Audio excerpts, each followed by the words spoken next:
오늘 발표할 주제는 RxRips라는 현재 타다 프로젝트에서 사용하고 있는 저희 아키텍처입니다.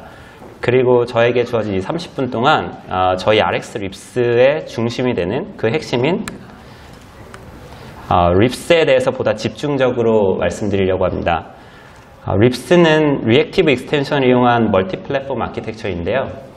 본 세션에서는 저희가 왜 새로운 아키텍처를 찾게 되었는지와 그 과정에 대해서, 그리고 저희가 우버 Rips를 선택하게 된 배경, 그리고 Rips에 대한 전반적인 소개와 그것을 사용해서 얻은 저희 효과, 또 문제점, 이를 해결한 과정을 말씀드리도록 하겠습니다.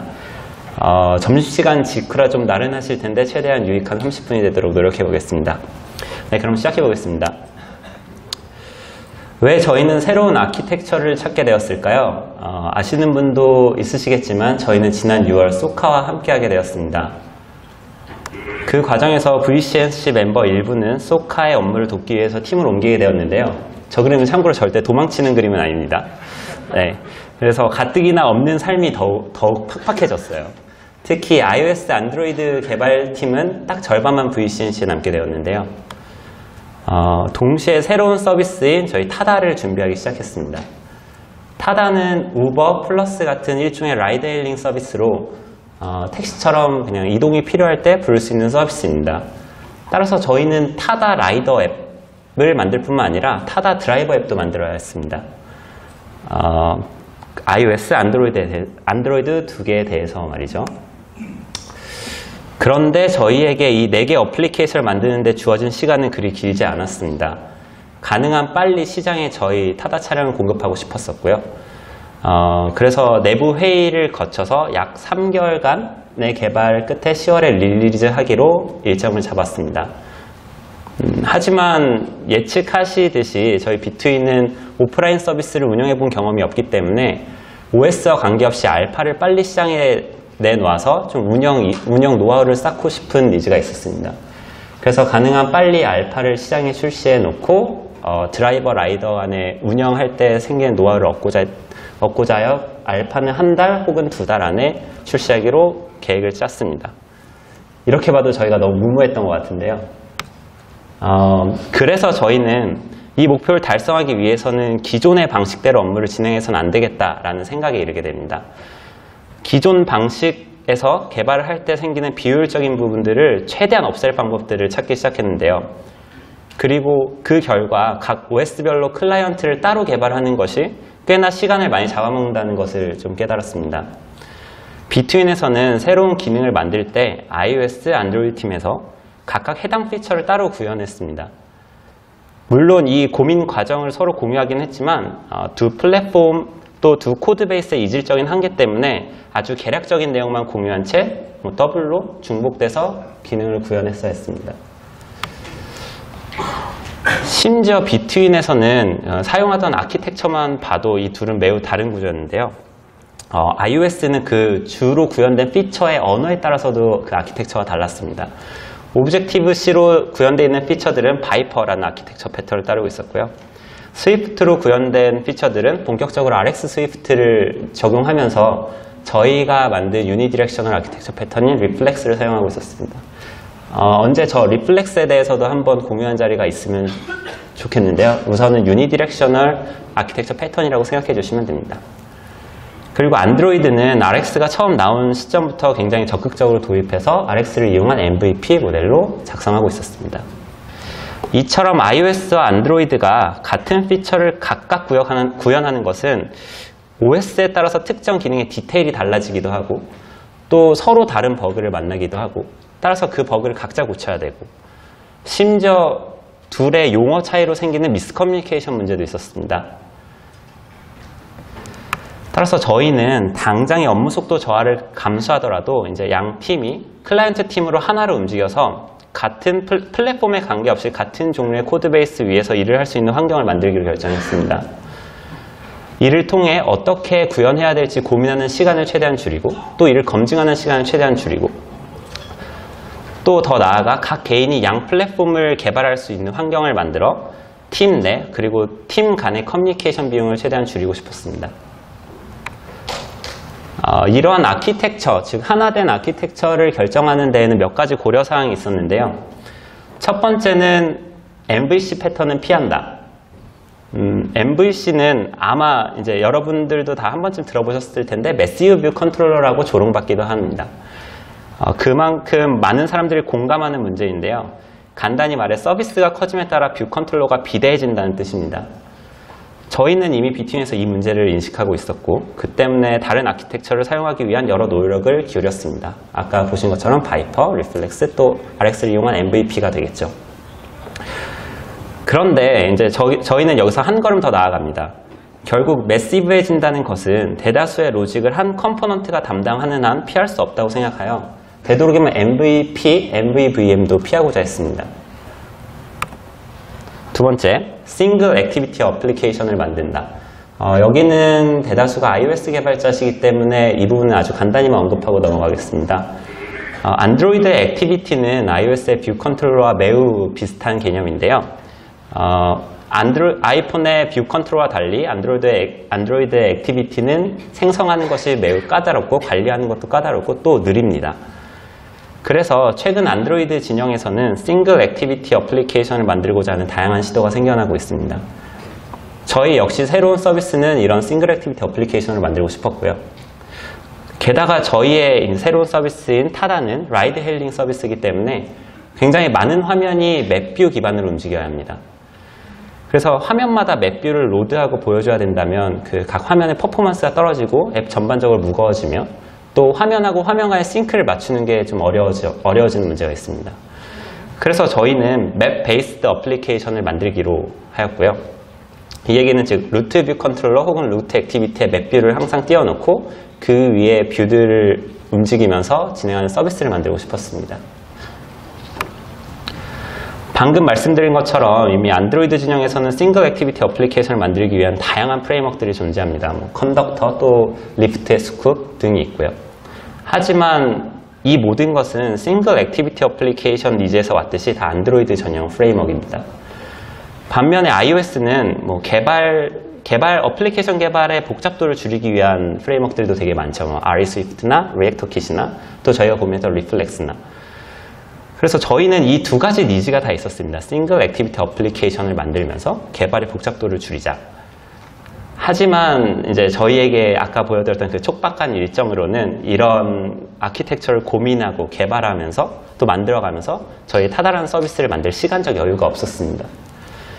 그리고 저희가 최종적으로 이 세 가지 조건을 모두 만족하는 멀티 플랫폼 아키텍처인 우버의 립스를 찾았습니다. 네, 립스는 여기 로고에 설명되어 있듯이 크로스 플랫폼 모바일 아키텍처인데요. 링크에서 보실 수 있듯이 이미 오픈소스를 공개해 놔서 위키 튜토리얼들도 매우 잘 되어 있으니까 여러분께서 자료를 많이 찾아보실 수 있을 것 같고요. 저는 이 자리에서 그러면 이 립스가 대체 어떤 것인지에 대해서 좀 간략히 공유해 드리도록 하겠습니다. 우버 립스는 바이퍼 혹은 MVX 패턴처럼 그 핵심 컴포넌트인 라우터, 인터랙터, 빌더에서 이름을 따온 아키텍처 패턴입니다. 따라서 이 세 개가 립스를 이루는 아주 근간이 되는데요. 뿐만 아니라 옵셔널로 프리젠터와 뷰도 갖고 있습니다. 즉 이렇게 5개의 컴포넌트가 어플리케이션 기능을 제공하는 단위인 립이라는 개념을 만듭니다. 우선 립이 어플리케이션 하나의 스테이트다, 또 하나의 기능을 제공하는 단위이다를 좀 기억해 주세요. 립이라는 단위가 있다라는 것만 기억해 두시면 됩니다. 자, 그러면 이 립이 뭔지에 대해서 알아보기 전에 이 각 컴포넌트에 대해서 가볍게 한번 살펴보고 넘어가겠습니다. 먼저 인터랙터. 인터랙터는 립에서 가장 중요한 컴포넌트입니다. 인터랙터는 바로 립의 비즈니스 로직을 담당하기 때문인데요. 주로 API 등 서비스를 어떻게 호출할지, 또 데이터를 어떤 스토어에 저장할지, 뿐만 아니라 립 내부적으로 스테이트를 관리해야 된다면 그것을 관리하고 어떤 스테이트로 바꿔줄지, 이런 역할들이 모두 인터랙터에서 이루어집니다.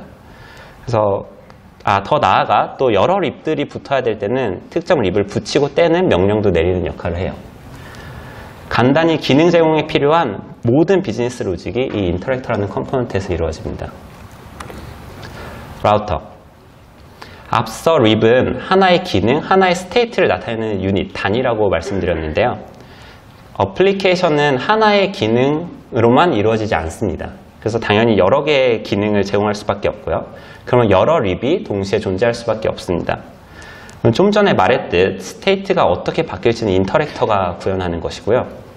이 과정에서 즉 A립에서 B립으로 어떻게 바뀌느냐, 즉 B립으로 가는 것은 인터랙터의 담당이고 B립으로 바뀌는 과정은 라우터가 신경 쓰는 부분입니다. 예를 들어 어떤 상황에 회원가입 페이지를 보여주거나 혹은 로그인되었으면 로그인 페이지를 보여주는 것은 어떤 페이지를 보여줄 땐 인터랙터 역할이고요.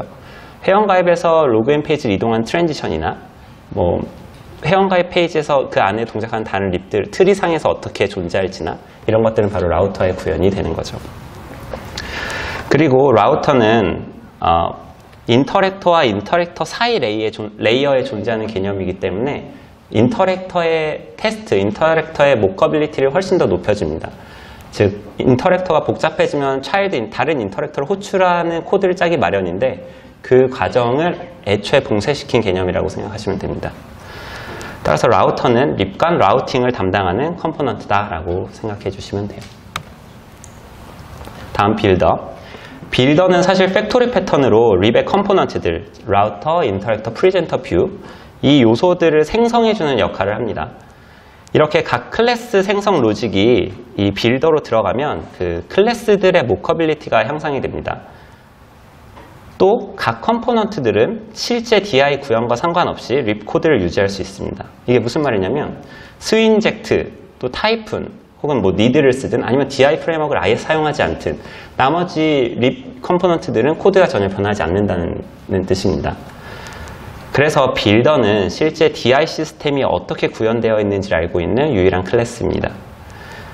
그 외에도 빌더는 립의 각 컴포넌트들을 이용해서 새로운 립을 만들 수도 있게 해주는데요. 예를 들어 A 립의 인터랙터와 B 립의 라우터를 이용해서 C 립을 만들어갖고 새로운 기능을 제공할 수도 있는 것입니다. 이렇게 하나의 립을 유닛으로 만들므로써 그 재사용성을 극대화시키는 역할이 바로 빌더의 역할입니다. 다음 뷰. 당연한 이야기지만 어플리케이션을 만들 때 비즈니스 로직만으로는 어플리케이션을 만들 수 없습니다. 또 라우팅 로직만으로도 만들 수 없죠. 그러면 현재 상태가 어떤 상태인지 당연히 유저에게 보여줘야 되고 또 유저의 인터랙션을 화면에 보여줘야 합니다. 그래서 뷰라는 요소는 어쩔 수 없이 항상 있는 요소인데요. 립에서는 이 뷰가 UI 컴포넌트들을 레이아우팅하고 애니메이션하고 또 유저 인터랙션을 받는 역할만 하도록 제한두고 싶어 합니다. 따라서 립을 가능한 덤하게, 가능한 코드 없이 작성하게 만들고 싶어 하는 게 립에서의 뷰입니다. 마지막으로 프리젠터. 프리젠터는 역시 뷰처럼 뷰 로직이 필요할 때만 추가되는 컴포넌트입니다. 일반적으로 인터랙터에서 만들어지는 데이터들은 뷰에서 바로 사용하기에 적합하지 않을 때가 많습니다. 여러 데이터를 합쳐서 보여줘야 할 때도 있고요. 또 불필요한 정보가 너무 많을 수도 있고 혹은 필요한 정보가 적을 수도 있습니다. 따라서 프리젠터는 이런 비즈니스 모델을 뷰가 이해할 수 있는 형태로 또 뷰가 처리할 수 있는 시점으로 변환해주는 로직을 구현합니다. 반대로 유저 인터랙션이 또 인터랙터에게 전달되기 위해서 번역하는 과정도 필요합니다. 따라서 프리젠터는 인터랙터하고 뷰 사이에 각종 트랜슬레이션 작업을 수행한다고 생각하시면 됩니다. 지금까지 말한 이 5개의 컴포넌트, 인터랙터, 라우터, 빌더, 뷰, 프리젠터 이 5개의 컴포넌트가 하나의 립을 구성하는데요. 그리고 이렇게 역할별로 컴포넌트를 나눔으로써 앞서 말한 매시브 뷰 컨트롤러 문제를 해결하고자 싶어 합니다. 하지만 립의 가장 큰 장점은 이런 매시브 뷰 컨트롤러를 해결하고자 하는 것이 아니라 실제 강점은 스테이트 관리에 있습니다. 그래서 이제는 이 5개 컴포넌트는 좀 잊어주시고요. 아까 얘기 드렸던 이 립이라는 한 유닛을 집중해서 좀 바라봐 주세요. 모바일 개발에서 가장 흔히 겪는 문제는 바로 이런 복잡한 스테이트 머신입니다. 이것은 저희가 만들었던 타다 서비스의 스테이트들을 매우 간략하게 표현한 스테이트 머신인데요. 일단 대충만 봐도 좀 복잡한 게 보입니다. 여기서 원은 각 스테이트를 나타내고요. 또 선은 트랜지션을 나타냅니다. 이처럼 모바일에서는 전체 어플리케이션에서 다뤄야 할 스테이트가 너무나도 많습니다. 또한 각 스테이트는 애니메이션 등의 이유로 모든 넥스트 스테이트를 알아야 할 때도 있고요. 이로 인해 스테이트 머신은 점점 복잡해지고 점점 어플리케이션 개발을 어렵게 만듭니다. 그럼 이 많은 스테이트가 어떻게 관리되어야 할까라는 고민에 이릅니다. 그리고 어플리케이션의 모든 스테이트를 마치 트리 형태로 표현할 수 있으면 진짜 좋겠다라는 생각에 도달하게 되죠. 실제 우버는 이러한 아이디어에 대해서 수개월 동안 내부 검토를 한 끝에 모든 어플리케이션을 이처럼 트리 형태로 만들 수 있다라고 결론을 내리고 이를 립스 아키텍처에 적용합니다. 그리고 이를 립트리라고 명명합니다. 저희 역시 처음에는 모바일 세계에선 애니메이션 등이 고려되는 순간 이제 본질적으로 복잡해지는 스테이트 머신을 만드는 건 피할 수 없지 않을까라고 생각했는데 정말 우버를 따라하듯이 스테이트 트리를 그리다 보니까 실제 대다수의 문제가 되게 쉽게 풀리는 것을 경험하고 놀랐던 적이 있습니다. 때때로는 동시에 액티브되어 있는 여러 차일드가 있을 수도 있고 혹은 차일드가 아예 없는 리프 노드가 액티브되어 있을 수도 있는데 어쨌든 어떠한 형태든 트리 형태로 그 상태를 표현할 수 있게 되었었습니다. 지금 보이는 거는 저희의 립트리를 아주 또 간략하게 표현해 본 건데요. 한번 이 립트리를 보면서 어플리케이션 상태가 어떻게 이 트리 안에서 존재하는지 이걸 저희 서비스 한 사이클을 같이 돌아보면서 좀 살펴보도록 하겠습니다. 우선 root 립이 있습니다. root 립은 실제 유저가 로그인 되었는지 로그아웃 되었는지 이런 정보들을 판단합니다. 따라서 만약 로그인이 되어 있다면 우측에 있는 메인 립을 붙일 거예요. 로그아웃이 되어 있다면 좌측에 록다운 립을 붙입니다. 좀 더 기술적으로 얘기하자면 룰 립은 키체인의 어센티케이션 토큰의 유무에 따라서 이 립 상태를 결정합니다. 즉 뮤추얼리 익스클루시브하게 록다운과 메인 립을 붙여준다는 거죠. 그럼 일단 지금 상황은 로그아웃 되어 있는 상황이라고 살펴보겠습니다. 또 로그아웃 밑에는 이메일, 패스워드, 전화번호 입력 등 다양한 화면들이 보일 수 있는데 그 역시도 트리 형태로 표현할 수 있습니다. 지금 이 과정은 루트가 판단하는 거와 거의 비슷하기 때문에 이메일, PW 같은 노드 하나로 표현했는데 저 영역 역시 트리라고 생각해 주시면 됩니다. 그럼 내부 노드에 의해서 로그인 혹은 회원가입과 관련된 모든 정보들이 채워지고 프리젠터를 통해서 인터랙터에게 이 정보를 API를 호출해달라는 요청이 옵니다. 그러면 록다운 립에서는 회원가입 혹은 로그인과 관련된 네트워크 리퀘스트를 날립니다. 이 리퀘스트가 실패하면 저 이메일 패스워드 안에 있는 저 트리 안에서 그 실패를 적절히 처리하고요. 만약 성공한다면 이를 키체인의 어센티케이션을 적거나 혹은 root 립에 그 정보를 올려주거나 하는 방식으로 해당 데이터를 처리하는 로직이 록다운 립에 들어갑니다. 그러면 root 립은 로그인에 성공했다는 정보를 알기 때문에 록다운 립을 디태치하고 메인 립을 어태치하게 되겠죠.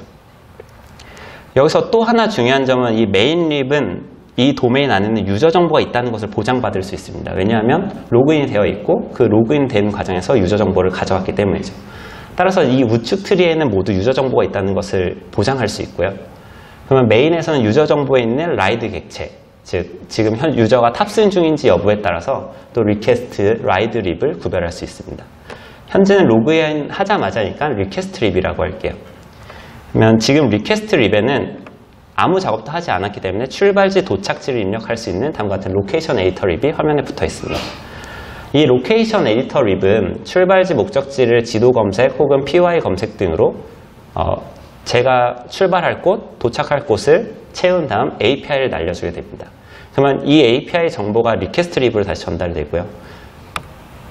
그 정보가 에스티메이션 등의 정보를 합쳐서 컨펌 립이 화면에 붙게 됩니다. 즉 어디서부터 어디로 갈지 또 무슨 차를 탈지 이런 정보들이 이 컨펌 립에서 보여져야 하는 것이죠. 컨펌 립에서는 예상 시간, 경로 혹은 타다 어시스트, 타다 베이직 등의 라이드 타입을 선택하는 것뿐만 아니라 쿠폰이나 카드 등도 선택할 수 있어야 합니다. 이때 쿠폰, 카드 선택하는 뷰 역시 별도의 화면을 떠서 서버에서 리스트를 가져와서 보여줘야 하기 때문에 이 각각의 영역도 립으로 구현되어 있습니다. 그러면 컨펌 립은 유저 액션에 따라서 쿠폰 립이나 카드 립을 트리에 붙여주게 되는 것이죠. 그리고 유저가 확인을 거치고 나면 출발지를 상세 조정하는 화면이 넘어가게 되고요. 그 상세 화면에서 실제 타다 라이드 호출이 일어나게 됩니다. 이게 실제 호출이 일어난 화면인데요. 타다 라이드 호출을 했으니까 이제 유저 객체에는 라이드라는 정보가 담겨 있을 거고요. 그 때문에 메인 립은 이제 리퀘스트 립을 디태치시키고 라이드 립을 어태치시키게 됩니다. 이 과정에서 저희 UI에 약간 신기한 점이 있는데요. 라이드 상태에서는 좌측 상단에 메뉴 버튼이 보이는 걸 보실 수 있습니다. 저 메뉴 버튼은 뭐 설정 혹은 탑승 내역 등의 각종 라우팅 로직이 들어가 있는 요소인데요. 이 화면에 두 개의 요소가 보이기 때문에 두 개의 립이 동시에 어태치되어 있는 것을 확인하실 수 있습니다. 그리고 라이드 상태는 방금 호출했으니까 그냥 펜딩 상태로 남아있겠죠. 그 다음 드라이버가 매칭이 되면 매치드 립을 붙여 화면에 보여줍니다. 매치드 립은 주로 라이드 상태를 보여주는 프리젠팅 역할을 주로 하지만 호출 취소 혹은 쿠폰 선택 등 다양한 인터랙터 로직도 들어가게 됩니다. 따라서 이 매치드 립에서는 실제 탑승부터 도착 완료까지 거의 모든 동작이 구현되어 있는 립이 붙어 있습니다. 마지막으로 유저가 목적지 도착 후에는 드랍드 오프 립이 붙습니다. 이 립은 자신의 라이드 정보를 다시 한번 확인할 수 있는 화면하고 또 드라이버의 평점을 적을 수 있는 화면이 보여지는데요. 여기서 평점 날리는 거 역시 예상하시겠지만 또 리뷰 립이라고 따로 붙긴 하는데 제가 여기서 노드로 표현하지 않았습니다. 즉 이렇게 로그인부터 탑승 완료까지 끝나고 나면 다시 리퀘스트 화면으로 넘어갈 거고요. 이게 저희 서비스가 제공하는 한 라이프 사이클입니다. 즉 한 라이프 사이클이 스테이트 트리를 어떻게 보이는지 다 모든 상태를 표현할 수 있는지 이런 걸 좀 확인해 볼 수 있었습니다. 여기서 제가 지금까지 드린 설명에서 가장 중요한 점은요. 제가 여태까지 말씀드린 건 저희의 비즈니스 로직에 의해서 스테이트를 바꿔왔다는 것입니다. 절대로 그 뷰 혹은 뷰 드리븐 스테이트 변화에 대해서 말씀드리지 않았는데요.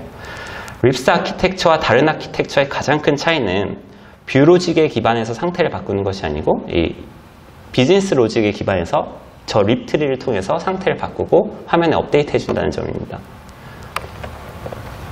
만약 이 뷰에 기반한 트리를 만든다면 다음과 같은 트리가 만들어질 것입니다. 일단 트리는 훨씬 얕을 것이고요. 각 노드의 역할이 상대적으로 비대해집니다. 예를 들어 여기서 메인 뷰는 많은 칠드런을 갖고 있고 이 시블링들끼리의 애니메이션을 고려하는 순간 이 메인 뷰가 처리해야 되는 로직은 늘어날 수밖에 없습니다.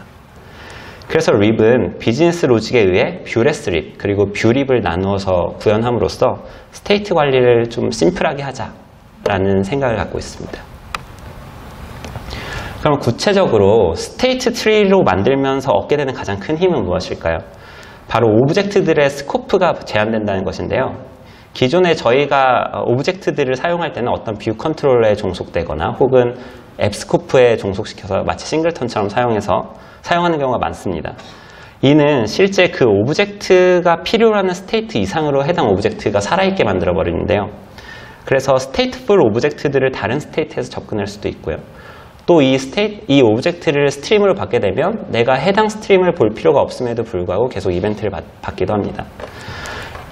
그 덕분에 불필요한 닐 체크가 들어가거나 또 false unwrapping, false casting이 들어가거나 심지어는 버그를 일으키기도 하죠. 그래서 스테이트풀 오브젝트는 정확한 스코프에 가두어 사용하는 것이 필요한데요. 방금 본 립트리에서 몇 개 립만 이제 스코프 위주로 한번 확인해 볼게요. 우선 루트 립은 아무것도 알고 있지 않습니다. 루트 립은 아무 어썸션, 아무 가정이 없다는 거죠. 그리고 메인 립이 화면에 붙습니다. 로그인된 상태죠. 그러면 루트 립은 메인 립에게 어센티케이션 토큰과 유저 정보를 주입시켜 줍니다. 그럼 이제 메인 스코프 안에서는 어센티케이션과 유저 정보는 항상 존재하는 값으로 여기고 사용할 수 있죠. 그럼 이는 다음과 같은 코드가 좀 변경이 됩니다. 어센티케이션 네트워크 리퀘스트라는 게 어스 토큰을 가져오는데 이게 키체인에서 꺼내오는 거기 때문에 옵셔널로 선언되어 있어서 존재할 때만 애드 어스 토큰하고 존재하지 않으면 아무 작업 안 하고 보통은 에러를 내겠죠. 근데 메인 스코프 안에는 어스 토큰이 항상 보장되기 때문에 다음처럼 옵셔널이 아닌 실제 존재하는 값으로 선언할 수 있고요. 더 나아가 어센티케이션 네트워크 리퀘스트는 외부에서 어스 토큰을 주입받아야 하기 때문에 그 밖에서 어센티케이션 네트워크 리퀘스트를 사용하려고 하면 컴파일 에러가 날 것입니다. 한 단계만 더 보겠습니다. 비슷한 상황인데 이번엔 라이드가 생겼습니다. 라이드 립은 아까 루트 립으로부터 어센티케이션 토큰과 유저는 당연히 전달받을 수 있고요. 밖에서 주입해 주니까. 이제 메인 립으로부터 라이드 정보도 전달을 받을 수 있게 됩니다. 그러면 다음의 코드가 좀 더 심플해집니다. 저희가 어플리케이션 개발할 때 보통 뭐 포어그라운드로 올 때마다 리프레시를 때리는 로직이 있다고 하면 라이드가 있으면 라이드 스테이터스를 조회하고 유저가 있으면 유저 스테이터스를 조회하는 로직을 짤 수가 있는데 이 코드가 라이드 스코프 안에서는 뭐 오픈기를 태울 필요가 없이 항상 라이드가 존재한다는 뜻이므로 라이드를 바로 호출할 수가 있습니다. 또 아까 전 예제에서 보면은 유저가 포스 언래핑 되어 있는 부분도 보실 수 있는데 그 부분도 해소가 되죠. 이렇게 스코프가 갇히는 것은 저희 공동의 작업 효율을 매우 올리는 결과를 가져옵니다. 각 립은 디펜던시 주입만 제대로 이루어진다면 독립적으로 코드를 작성할 수 있기 때문입니다. 심지어 뷰가 포함된 모듈라이제이션도 매우 쉽게 해줄 수 있습니다.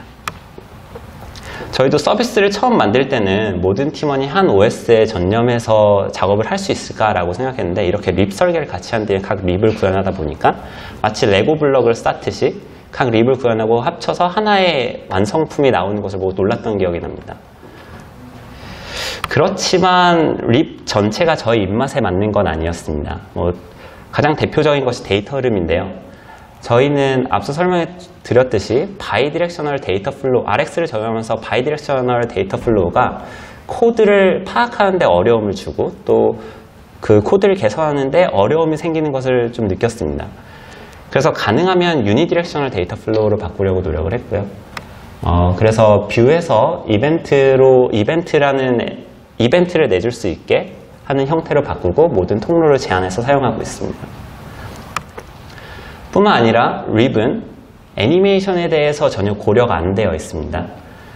한 화면 안에서의 애니메이션은 그 뷰의 로직이다 혹은 프리젠터의 로직이다 라고 생각해서 구현할 수 있지만 립과 립 사이의 애니메이션은 라우터가 변하는 것이기 때문에 어떻게 움직일지, 즉 립의 라이프 사이클과 관련된 것이기 때문에 로우 레벨 단에서의 고민이 필요했습니다. 그런데 iOS에서는 UI 뷰 컨트롤러의 UI 트랜지셔닝 델리게이트라는 아주 좋은 델리게이트가 있는데요. 즉 뷰 컨트롤러의 트랜지션에서 사용되는 델리게이트죠. 이를 이용한 히어로 트랜지션이라는 정말 좋은 프레임워크도 있습니다. 저희는 이거를 많이 사용하고 있는데 정말 최소한의 노력으로 정말 있어 보이는 그런 어플리케이션을 만드는 데 도움이 되죠. 그래서 이러한 장점은 최대한 포기하고 싶지 않았습니다. 따라서 립 프레임워크 내부에 히어로 트랜지션의 뷰로부터 뷰로 이동할 때 트랜지션을 정의할 수 있는 그런 함수가 제공되고 있습니다. 따라서 저희 립 프레임워크 내부에 해당 메소드를 사용하여 립 간의 트랜지션에는 히어로를 최대한 사용할 수 있게 또 UI 트랜지셔닝 델리게이트를 최대한 사용할 수 있도록 만들어서 사용하고 있습니다. 이 때문에 라이프 사이클을 약간 바꿔야 하는 일이 생겼는데요. 립은 기본적으로 액티브와 인액티브라는 라이프 사이클을 갖고 있습니다.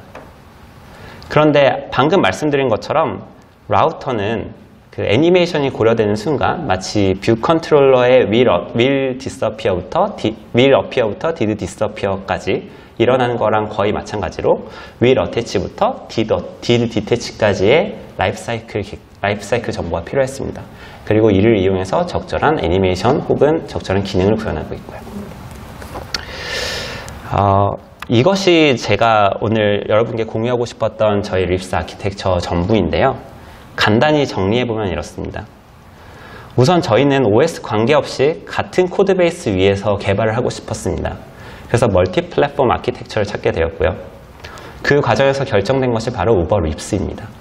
우버 립스는 라우터, 인터랙터, 빌더, 프리젠터인 뷰를 갖고 있는 각 컴포넌트를 갖고 있는 매시브 컨트롤을 해결하려는 아키텍처인데요.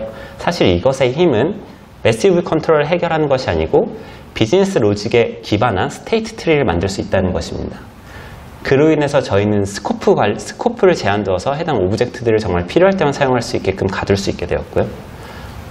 하지만 그럼에도 저희의 입맛에 완전 맞진 않았기 때문에 데이터 플로우라든지 애니메이션, 라이프 사이클 등의 수정이 필요했습니다. 사실 저는 아키텍처에는 왕도가 없다고 생각합니다.